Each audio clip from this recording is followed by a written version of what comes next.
बिस्मिल्लाहिर्रहमानिर्रहीम। लाखों दरूद पाक हज़रत मोहम्मद सल्लल्लाहु अलैहि वालैहि वसल्लम और आप सल्लल्लाहु अलैहि वालैहि वसल्लम की आल पर। अस्सलामु अलैकुम। मेरा नाम इफ्तिखार अहमद है और आप मेरा यूट्यूब चैनल नॉलेज देख रहे हैं। आज की वीडियो का अनवान है वो छक्का जिसने पाकिस्तान और भारत के दरमियान एक मुमकिना जंग टाल दी।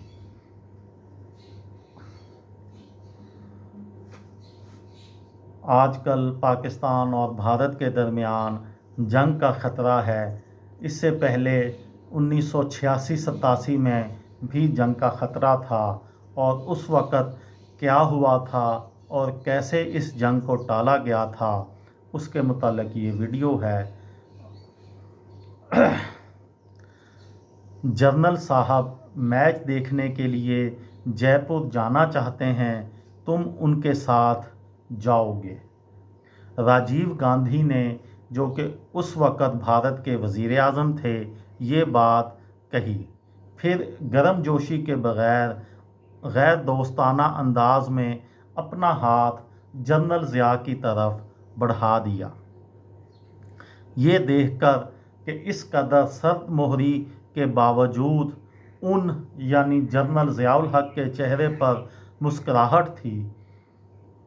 जो लिखने वाले हैं उन्होंने लिखा है, सबरा मैनम हैं, उन्होंने लिखा कि मैंने सोचा कि ये शख्स कितने मज़बूत आसाब का मालिक है। ऐन उस लम्हे जब मेरे जहन में ये ख़यालात हलचल मचा रहे थे, जनरल ज़ियाउल हक ने सरगोशी में चंद जुमले कहे।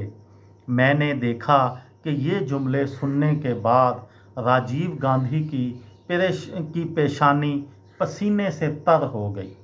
ये वाक़या सबरा मैनम ने बयान किया है, जो 1987 में भारतीय वज़ीर आज़म के ख़ुसूसी मशीर थे। राजीव गांधी से सरगोशी के अंदाज में कान में क्या बात कही गई थी और वो क्यों परेशानी महसूस करने लगे थे, ये कहानी किसी कदर तवील है और उसका पस मंज़र इससे भी ज़्यादा तवील है।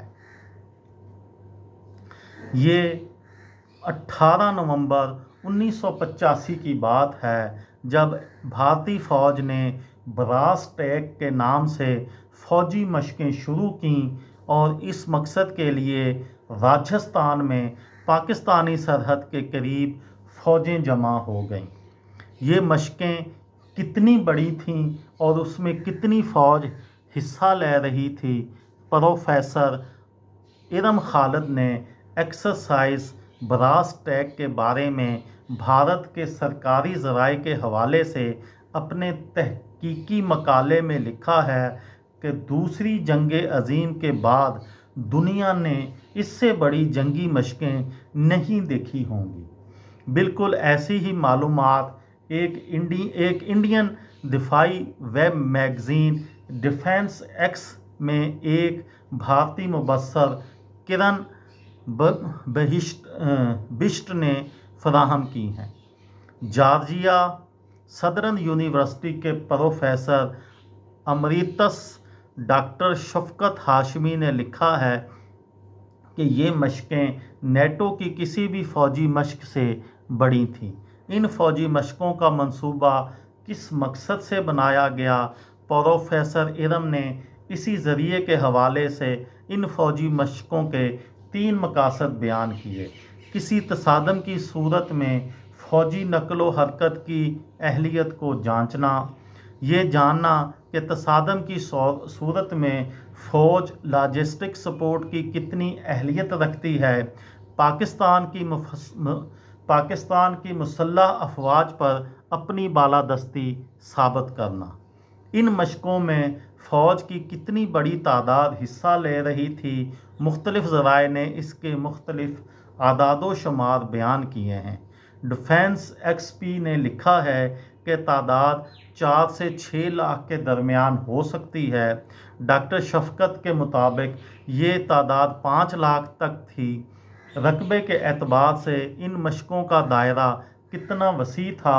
डॉक्टर शफकत लिखते हैं कि भारत के राजस्थान यानी पाकिस्तान के बहावलपुर और रहीम यार खान से लेकर पाकिस्तान की बहरी सरहदों कोरंगी क्रैक तक वसी था और उसे इंडियन एयरफोर्स का तावन भी हासिल था। इस ऑपरेशन में इंडियन एयरफोर्स के जैगवार और मिग तैयारों ने हिस्सा लिया। इन तैयारों ने मुबैना तौर पर बाज़ औक़ात पाकिस्तान की फ़ज़ाई सरहदों की खिलाफ वर्जी भी की। बर्रे सग़ीर के दो रवायती हरीफ मुल्कों की सरहद पर फ़ौज के इतने बड़े इज्तमा पर आलमी ज़राए अबलाग की तवज्जो शुरू ही से मरकूज़ हो गई, जिसने उसे जंग पर उकसाने की सरगर्मी करार दिया। क्रिश्चियन स्वामी सुंदर जी, जो उस ज़माने में इंडियन फ़ौज के सरबराह थे, इस तासुर से इत्तफ़ाक़ नहीं करते। उनका कहना था ये सरगर्मी हमेशा से ही तरबियती मकासद के लिए थी। फिर इन मशकों के बारे में मुतज़ाद किस्म के तासुरात कैसे मजबूत हुए, वो कहते हैं इस सवाल का कोई जवाब उनके पास नहीं है। ये थी मेरी आज की वीडियो। किसी दोस्त को, किसी भाई को, किसी बहन को फ़ायदा हो तो मुझे दुआओं में याद रखिएगा। दिल दिल पाकिस्तान, जान जान पाकिस्तान। अस्सलामु अलैकुम।